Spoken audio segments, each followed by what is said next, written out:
Amen. Le Amen est un peu faible. Disons un grand Amen.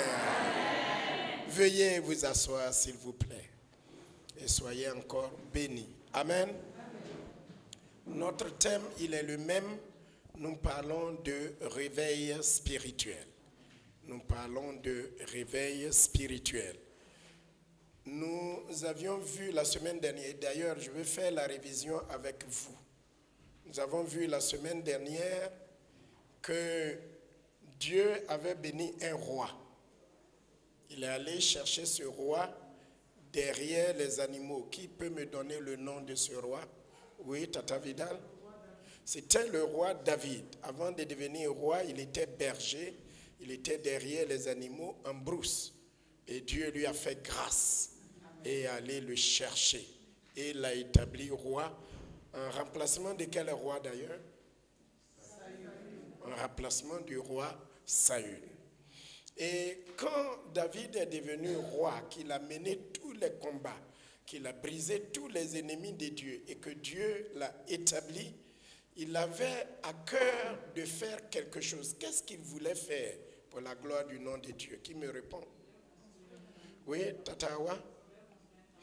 Oui, il voulait bâtir un temple à la gloire de Dieu. Comment est-ce qu'il voulait ce temple? Comment est-ce qu'il le voulait?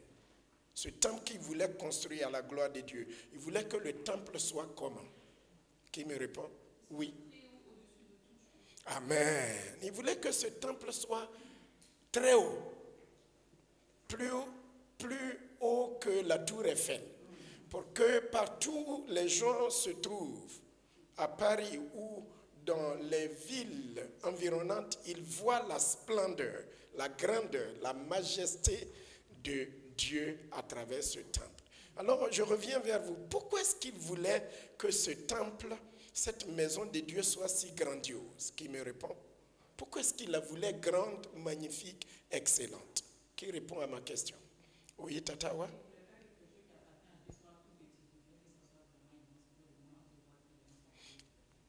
On dit Amen à ça? Amen. Parce que la maison allait refléter la gloire de Dieu. Et comme Dieu est grand, je vous l'avais dit dimanche dernier, comme Dieu est grand, tout ce que nous faisons pour lui doit être grand. Comme Dieu est magnifique, tout ce que nous devons faire pour lui doit être magnifique, excellent, incomparable. Amen. Amen. Eh bien, il voulait bâtir ce temple. Qu'est-ce que Dieu lui a dit? Qui répond à ma question? Qu'est-ce que Dieu a répondu au roi David? Oui, Tatawa? Oui, Dieu lui a dit, ce ne sera pas toi, tu as été un roi guerrier, tu as combattu, tu as vaincu mes ennemis, ce ne sera pas toi qui bâtiras le temple, mais ton fils Salomon. Amen. Amen. Quelle a été sa réponse? Est-ce qu'il s'est fâché? Est-ce qu'il s'est énervé? Pourquoi il ne s'est pas énervé? Pourquoi David, je veux faire quelque chose, je veux faire une offrande, je veux faire un sacrifice, je veux bâtir un grand temple pour Dieu et Dieu me dit non. Pourquoi il ne s'est pas énervé? On ne peut pas dire non à Dieu. Il ne s'est pas énervé parce qu'il ne voulait pas dire non à Dieu. Est-ce que quelqu'un a une autre réponse? Oui, tata.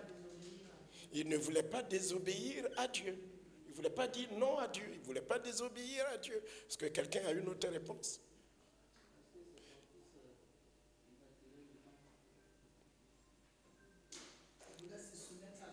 Il voulait se soumettre à la volonté de Dieu. Son fils allait bâtir le temple. Si c'était vous, comment alliez-vous réagir? Dites-moi la vérité. Si c'était vous, Dieu vous a béni, vous voulez faire quelque chose pour la gloire du nom de Dieu et Dieu vous dit non. Comment alliez-vous réagir? Dites-moi la vérité. Qui me répond? Oui. Elle dit qu'elle allait prendre ça en mal. Ça allait vraiment la bousculer. Oui, frère Pascal? On serait frustré. Pourquoi je veux faire une telle chose et Dieu me dit non? Qui va donner son opinion? Oui, Tata Vidal.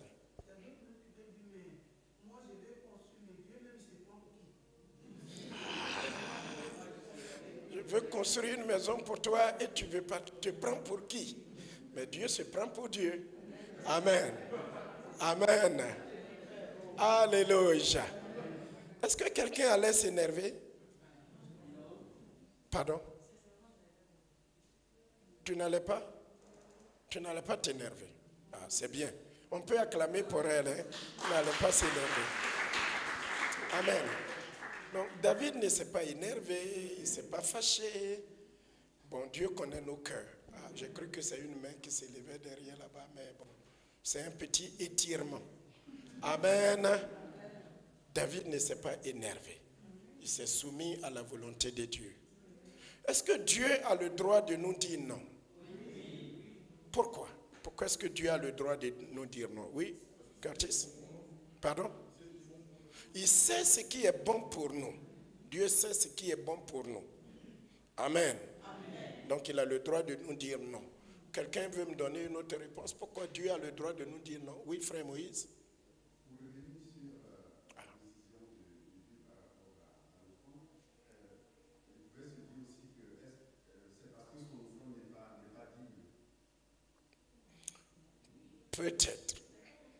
Peut-être, mais non, Dieu ne lui avait pas dit ça. Dieu lui a dit, tu es un roi guerrier, tu as fait ta part, la maison c'est ton fils qui construira. Voilà, Dieu lui a donné une réponse claire et il ne s'est pas énervé.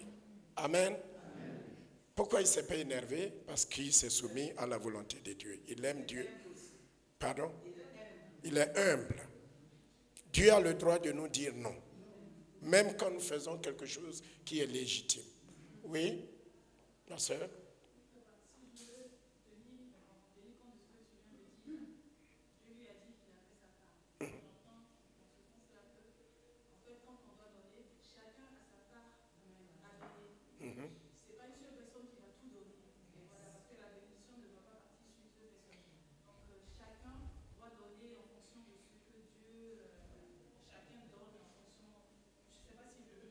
Oui, on comprend.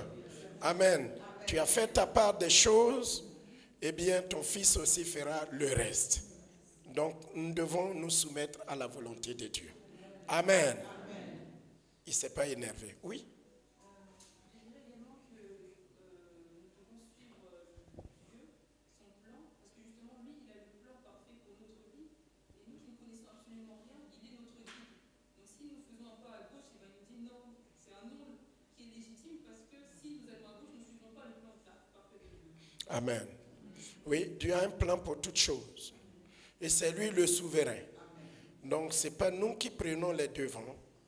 C'est Dieu qui prend les devants et nous devons le suivre. Amen. Et quand Dieu a dit non, David ne s'est pas énervé, mais qu'est-ce qu'il a fait pour que cette maison soit construite? Oui, Tata Vida? Oui, il a fait tout, il a préparé tout pour donner à son fils. Exactement. Il a fait des provisions. Tout ce dont Salomon allait avoir besoin pour construire la maison. Il a tout fait. Dieu lui a dit non. Il a dit, Dieu, je suis d'accord. Mais il a disposé de l'argent, de l'or, des pierres, du bois, tout ce dont son fils Salomon allait avoir besoin pour construire la maison. Il a préparé et il a mis cela à disposition de son fils Salomon. Amen. Amen. Quelle leçon nous pouvons tirer de l'attitude du roi David? Oui, diaconesse?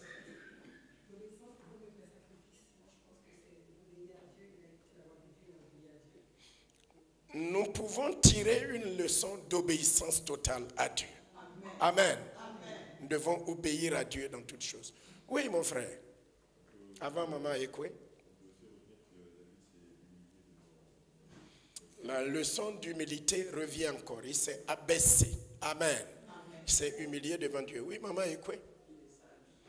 Il a été sage. La sagesse, la maturité dans son esprit. Oui, Tata Virginie.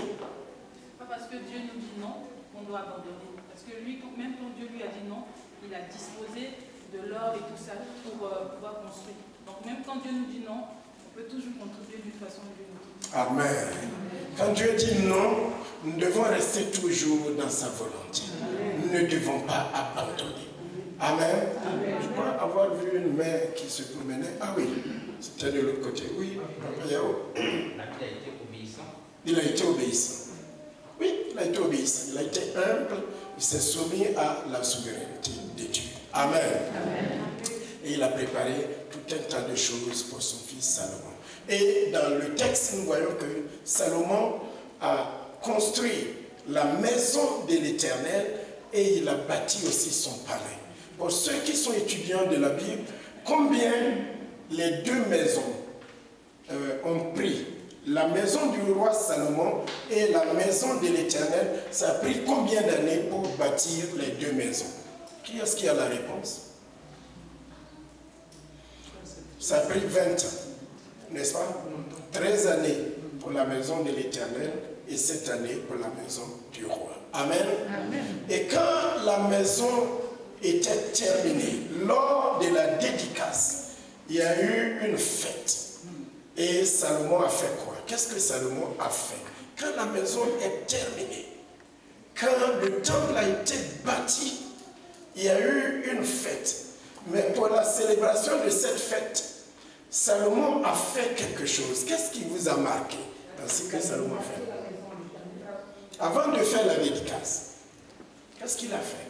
Oui. Il a fait une offrande. Il a donné.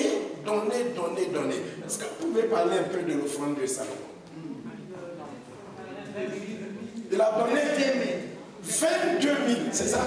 Il a donné 22 000 bœufs. Est-ce que vous êtes là?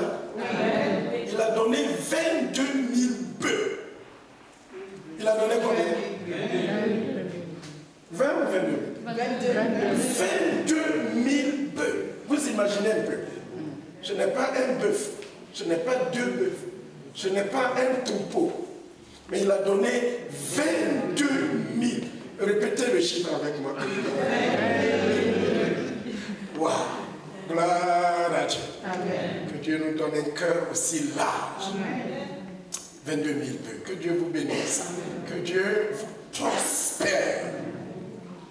Parce que dans la maison de Dieu, dans la famille de Dieu, nous pouvons aussi donner. Amen. Quand nous avons. Et que Dieu qui donne, vous donne. Amen. Il faut que vous soyez dans la famille. 22 000 bœufs. Et combien de brebis? 120. Waouh! 120 000, c'est ça? 120 000 brebis. Amen. Amen. L'or, l'argent, le diamant, tout ça, à l'époque, on disait que c'était comme le sable. Oui. Donc ça n'a même pas été compté pour la gloire du nom de Dieu. Et ils ont prié, ils ont fait la fête, ils ont célébré. Et la nuit, quand Salomon est allé se coucher, qu'est-ce que Dieu lui a dit? Oui, frère Yaron. Dieu lui a dit qu'il va exaucer toutes ses prières. Oui. J'exauce ta prière et cette maison, normalement je n'habite pas dans une maison construite par les mains d'hommes. Mais ce que vous avez fait de tout votre cœur, de tout votre esprit, moi Dieu, j'accepte que cette maison porte mon nom. Amen. Et ma gloire. Amen. Et Dieu dit, quand je frapperai le pays,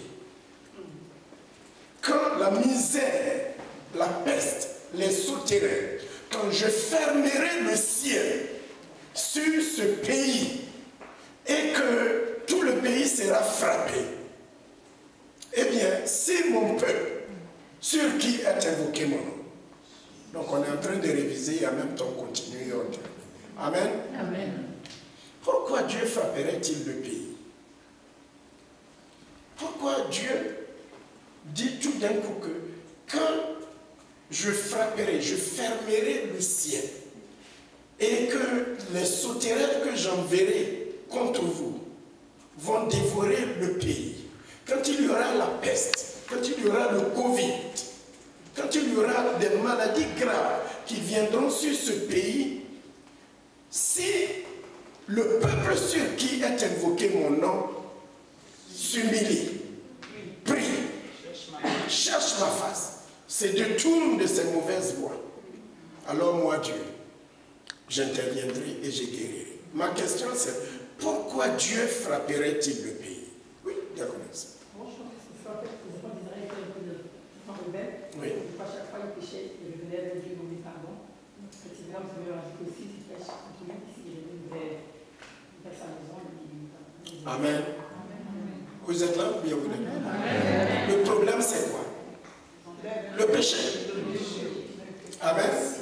Le problème, c'est quoi? Le péché. L'éternel péché. C'est le péché. Dieu punit le péché. Dieu est sévère vis-à-vis du péché. Dieu n'aime pas le péché. Et comme il nous aime, quand son Église, quand son peuple, le peuple sur qui est son nom pêche contre lui, Dieu est sévère. Amen. Amen. Il corrige sévèrement le péché. Vous avez vu, il dit qu'il va fermer le ciel. La pluie ne tombera plus. Et qui dit sécheresse, veut dire que l'économie serait atteinte. La famine, la disette. Il dit, les sauterelles viendront manger le peu qui existe. Donc ce sera la famine. Il dit qu'il enverra la peste, les maladies, qu'on ne connaît pas d'où ça vient, il n'y aura pas de vaccin, il n'y aura pas de remède.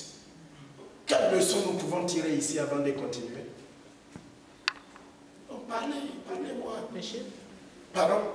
Le péché, il ne faut pas pécher. Oui, il faut éviter le péché pour éviter la colère et la punition de Dieu. Amen. Amen. Il faut se méfier du péché. Le péché n'est pas un plaisir, c'est un poison. Le péché détruit. Le péché entraîne la colère de Dieu. Méfions-nous du péché. Dis à quelqu'un à côté de toi, fais attention au péché. Éloigne-toi du péché. Ne pêche pas. Éloigne-toi du péché. Parce que le péché entraîne la colère de Dieu. Et ça entraîne des catastrophes dans notre vie. Dieu n'aime pas. Et ce que Dieu n'aime pas, il ne faut pas faire. Amen. Amen. Et pourquoi Dieu nous corrige quand nous péchons? Parce qu'il nous aime. À cause de son amour pour nous. Et je vous ai aussi dit une fois une chose ici. Quand n'ayez pas l'habitude de pécher, de tomber dans le péché. Parce que vous pouvez être endurci. Quand vous vous amusez avec le péché, oh, ça fait rien. C'est une petite convoitise, ça fait rien. C'est un petit mensonge, ça fait rien. C'est une petite impudicité, ça fait rien. Vous êtes dans le ça fait rien, ça fait rien, ça fait rien. Et un jour, votre cœur finit par quoi? S'endurcir. Et quand votre cœur s'endurcit, eh bien, la correction tombe sur vous. Amen. Amen. Si vous glissez et vous tombez, répentez-vous comme le roi David l'a fait. Dans le psaume 51. Détournez-vous de vos péchés. Avouez-le à Dieu. Si vous avouez à Dieu que vous n'êtes pas tranquille, allez voir un serviteur de Dieu, un vrai homme de Dieu. Vous comprenez? Pas n'importe qui, hein? Pour que votre nom se retrouve au château rouge. Non. Mais un vrai serviteur de Dieu qui est capable de vous aider, de vous soutenir, de vous porter, de vous sortir de là, pour que vous soyez guéris. Amen. Et rétablis dans votre relation avec Dieu. Amen. Ne vous amusez pas avec le péché parce que le péché vous rendra esclave. Vous connaissez ma même et vieille histoire que je raconte toujours ici. L'histoire de l'homme qui avait volé le poulet. Vous connaissez cette histoire? Ceux qui connaissent l'histoire, levez la main, je vais voir. Ceux qui connaissent l'histoire, vous levez la main. Bien. Ceux qui ne connaissent pas l'histoire, vous levez la main, je vais voir. Ah ben, il y a beaucoup de nouveaux qui ne connaissent pas l'histoire. Amen. Donc je vais la raconter. Amen. Vous me faites signe du temps aussi, hein, pour qu'on n'abuse pas du temps. Mais en fait, cette histoire, c'est quelqu'un qui travaillait dans une petite ferme où il tuait des poulets, il nettoyait des poulets, et puis ils organisaient ça pour aller vendre. Il travaillait pour un monsieur, il y avait plusieurs ouvriers. Et lui, cet ouvrier-là, ça faisait, à un moment du mois, il n'y avait rien à la maison, il n'y avait plus de ressources. La femme, les enfants, tout le monde avait faim. Et il a abattu un poulet, il a nettoyé au lieu de laisser de travailler correctement, eh bien, il a caché un poulet dans son sac, dans son vestiaire. Mais pendant qu'il faisait cela, il y a un de ses collègues qui l'avait vu voler un poulet. Et il s'est rapproché de lui et lui a dit, « Ah, j'ai vu ce que tu as fait. J'ai vu le vol que tu as commis. Je suis capable d'aller voir le patron et de lui dire que tu as volé. Et tu seras viré de ton travail. Et si tu es viré de ton travail, tu perds tes ressources financières. Ta famille sera dans la faim, dans la disette, dans les problèmes. Donc voilà, je ne vais pas aller le dire au patron. Seulement, désormais, quand on vient, au moment de travailler, moi, je vais aller m'asseoir quelque part. Tu fais ton travail et tu fais le mien. Est-ce que vous comprenez l'histoire? Tu travailles doublement. Moi, je ne fais rien, je viens, je pointe, et toi, tu fais et ton travail et tu fais le mien. Donc, le péché rend esclave. Vous comprenez? Le péché qui n'est pas avoué va te rendre esclave. Et le diable va t'accuser tout le temps. Donc, si tu tombes, si tu pêches, pas volontairement, si quelque chose t'arrive, il faut tout de suite avouer et t'en débarrasser. Donc, cela continue des mois. Des fois même, au milieu du mois, il vient lui demander, bon, je n'ai plus d'argent. Oui, je n'ai plus d'argent, il faut que tu me donnes 200 €. 200 €, je n'ai pas. Bon. Souviens-toi du poulet. Donc c'est aller de menaces en chantage. Et quand il est fatigué, il dit accompagne-moi ceci. Il dit mais non, je suis fatigué. Non, si tu ne m'accompagnes pas, souviens-toi du poulet. Donc c'est devenu une histoire qui a traîné et le monsieur n'était plus libre. Le péché rend esclave. Méfie-toi du péché. Donc un jour, quand ils sont arrivés, le monsieur a pris son courage. C'est lui qui avait volé le poulet. Il a pris son courage et il allait voir le patron. Et il lui a dit, patron, il y a quelques mois en arrière, voici ce que j'ai fait. J'ai mis un poulet dans mon sac et je suis allé à la maison pour manger avec ma femme et mes enfants parce qu'on avait faim, il n'y avait rien. Donc je te demande de ne pas me renvoyer, de me pardonner parce que j'ai fait ce qui est mal. Et le patron lui dit, non, mais ça ne fait rien, mon poulet. Il fallait me demander. Je te pardonne. Vous travaillez ici, si tu en as besoin, il suffit de me dire et de me demander, tu prendras ce que tu veux pour aller manger avec ta famille. Je t'ai pardonné, travaille librement, je ne vais pas te renvoyer, je ne vais rien te faire. Il dit, patron, c'est vrai? Il dit, oui, je t'ai pardonné. Et il était tout content. La Bible dit que si nous confessons nos péchés, il est fidèle et juste de nous pardonner de tout péché et de nous purifier. Amen. Et quand nous sommes pardonnés, nous sommes libres. Nous sommes joyeux. Et quand Dieu nous pardonne, il nous dit aussi de ne pas recommencer. Ce n'est pas aller toujours s'asseoir. Oh, Dieu, fais ça. Et puis quand ta conscience est calme, le lendemain ou bien la semaine d'après, ou quand tu prends 2 ou 3 jours de jeûne, ça c'est du jeûne inutile. Voilà. Amen. Donc il était libéré, il était bien, il était épanoui. Le lendemain, quand ils sont arrivés au travail, l'autre a pointé, il allait s'asseoir. Et il a dit, tu fais mon travail, tu fais, après le travail, tu viens me voir parce que j'ai quelque chose à te dire. Et il lui a dit, aujourd'hui, je ne fais rien du tout. Je fais mon travail et tu fais ton travail. Et l'autre avait les yeux rouges. Il dit, c'est à moi que tu dis ça. Aujourd'hui, tu vas être viré. Je vais voir directement le patron. Il dit, va où tu veux.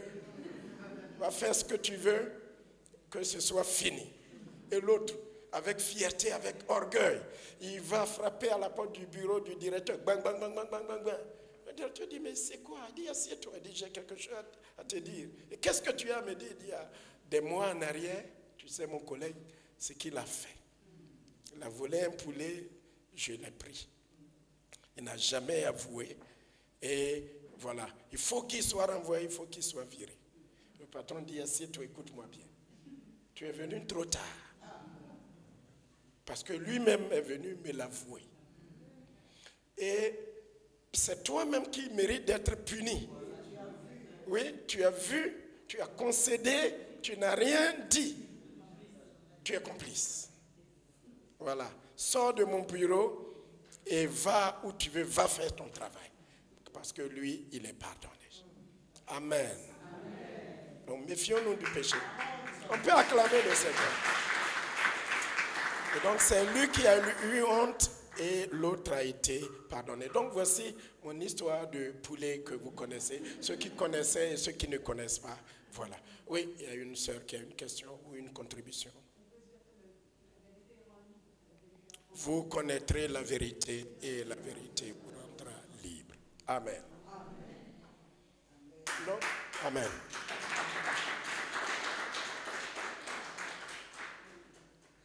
Ce matin, si quelqu'un a péché, que Dieu pardonne, qu'il nous lave et qu'il nous libère et qu'il nous guérisse. Toujours à propos du réveil, donc nous avons vu que Dieu a dit que si son peuple sur qui est invoqué son nom, le peuple qui appartient à Dieu, et ce peuple-là, c'est nous.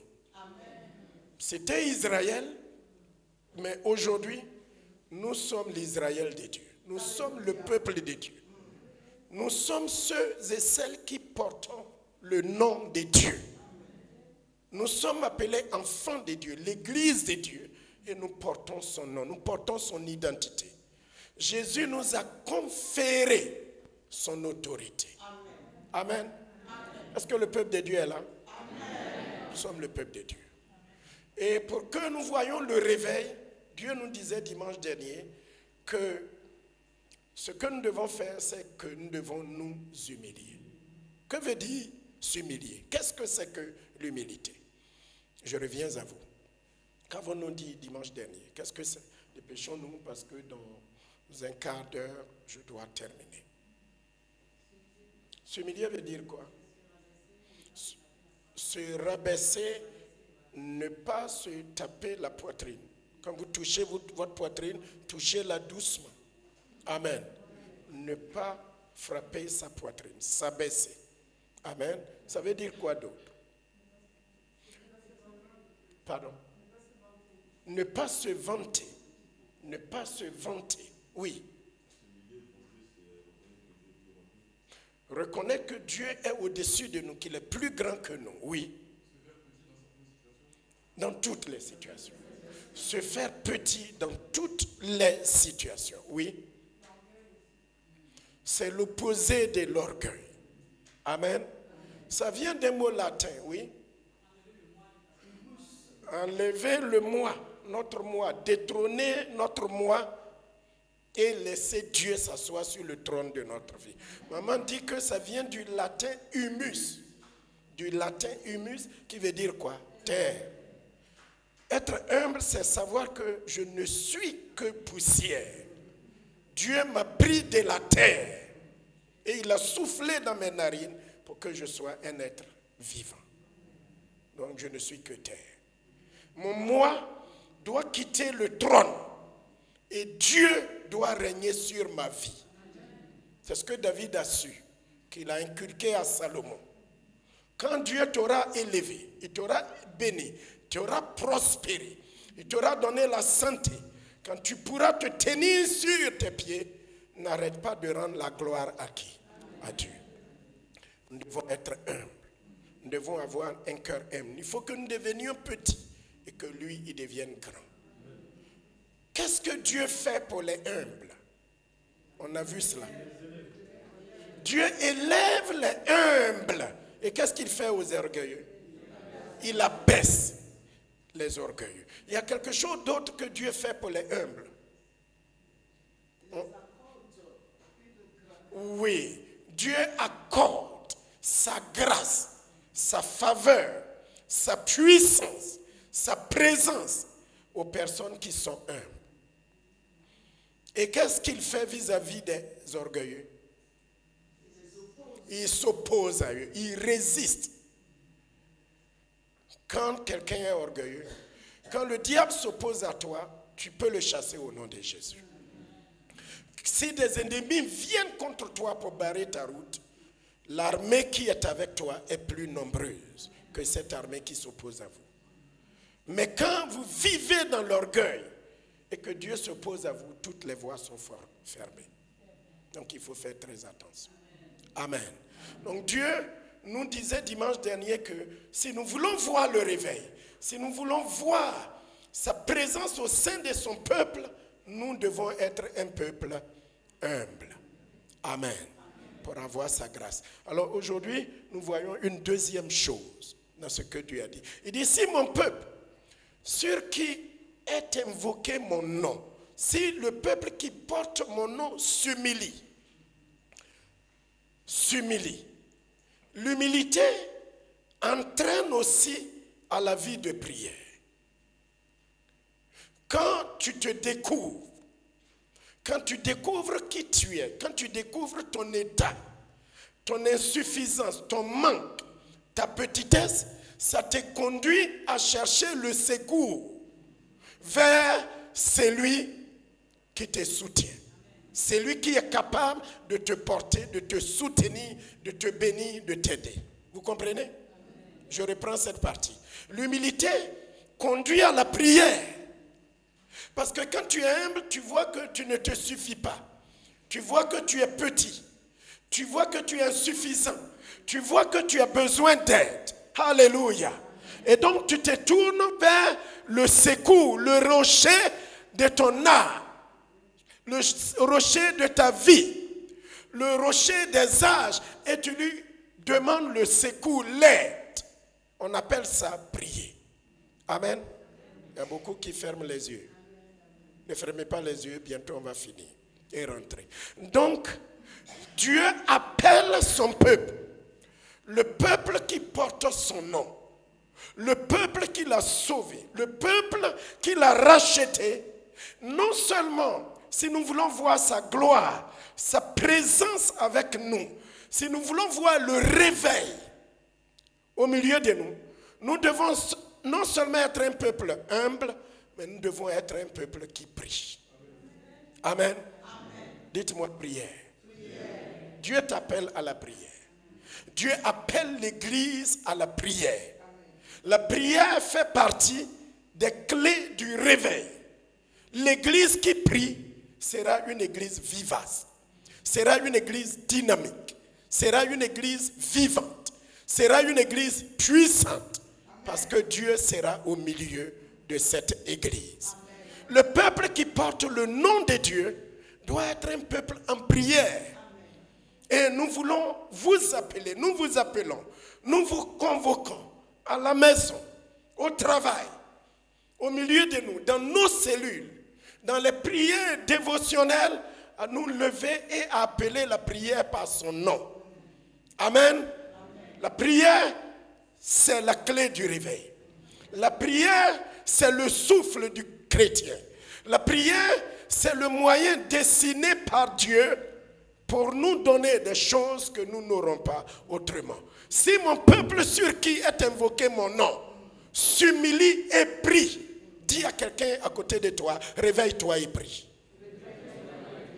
Mon évangéliste, réveille-toi et prie.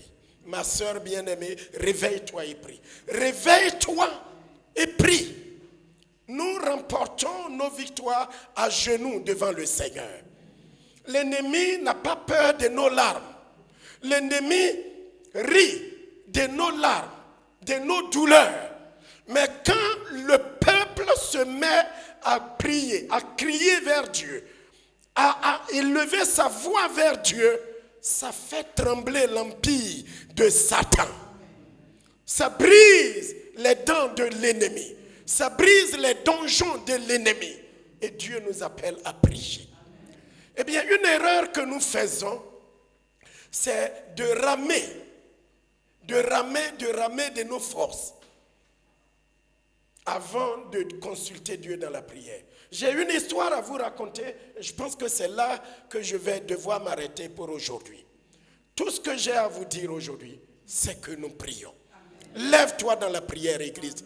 Jeunes gens, papa, maman, frères et sœurs, famille, Dieu nous appelle à prier sans cesse, à prier fervemment, car la prière fervente du juste est d'une grande efficacité. Dieu nous donne des victoires incroyables au travers de la prière. Et souvent, nous aimons utiliser les forces humaines sans vouloir prier, sans attendre de Dieu le secours. Quand on est humble, on sait qu'on ne se suffit pas. On sait qu'on n'est pas capable soi-même de le faire. Alors allons chercher le secours, parce que le secours vient de l'Éternel. Dans Marc chapitre 4, et je crois que nous utiliserons cela à la fin de ce mois, le 28 de ce mois, lors de la veillée, pour prier. Et notre thème de la veillée sera plus fort que la tempête. Jésus est plus fort que la tempête. Venez prier avec nous, venez passer du temps. Venons demander au Dieu plus fort de faire de grandes choses dans notre vie. Si vous traversez une tempête, si vous traversez un vent violent, un vent mauvais, il y a quelqu'un qui est plus fort que la tempête. Il y a quelqu'un qui est plus fort que les vents contraires. Venez et prions-le. La Bible dit qu'un jour, les disciples traversaient la mer. Ils étaient dans une barque. Et au milieu de la mer, leur barque a été prise par la tempête. Jésus était là. Jésus était dans la barque. Jésus, fatigué, dormait dans la barque tranquillement. Notre Seigneur et Sauveur Jésus-Christ est le seul qui, au milieu de la tempête, au milieu des vents contraires, peut dormir tranquillement. Parce qu'il est le Maître, il est le Seigneur, il est le Sauveur. Il est celui qui contrôle les temps et les circonstances. Vous savez l'erreur que les disciples ont fait? Quand leur barque était en train de se noyer, quand les vents contraires se sont levés contre eux, quand l'eau rentrait dans leur barque, alors qu'ils avaient le Seigneur dans leur barque, le Tout-Puissant dans leur barque, le Dieu capable dans leur barque, le secours qui ne manque pas dans leur barque, le Dieu qui répond à la prière dans leur barque, savez-vous ce qu'ils ont fait?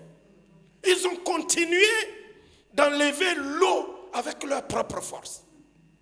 Et c'est l'erreur que nous faisons habituellement et que Dieu nous appelle à changer.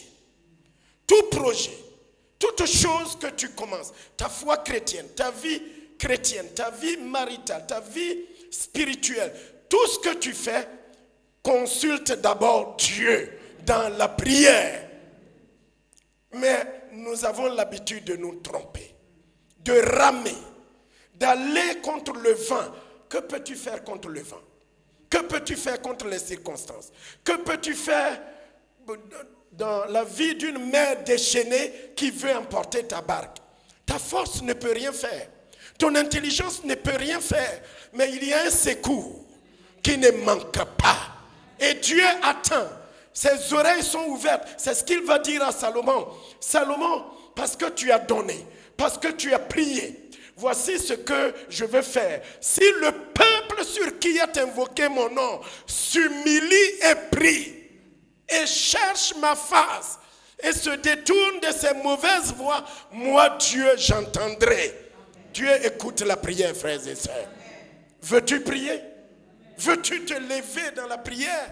Église de Dieu, au lieu d'utiliser ta force, au lieu d'utiliser ton énergie, au lieu d'utiliser des instruments pour enlever l'eau et l'eau revient, au lieu de te battre seul contre les vents contraires de ta vie, pourquoi ne pas te lever et dire, oh mon Dieu, mes yeux sont sur toi, mon secours vient de toi. Je veux m'arrêter pour comprendre. Mais Dieu nous appelle à la prière. Eh bien, ils ont fait les choses en l'envers. Ils ont fait les choses dans le mauvais sens.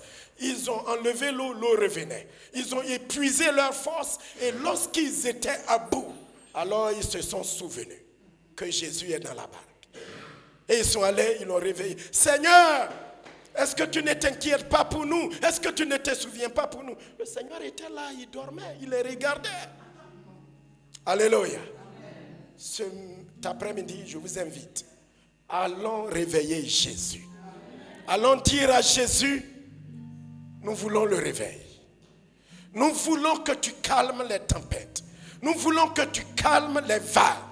Nous voulons que tu dises un mot et que la mer se calme. Jésus s'est levé. Ils sont allés voir Jésus. On appelle ça prier. Va voir Jésus.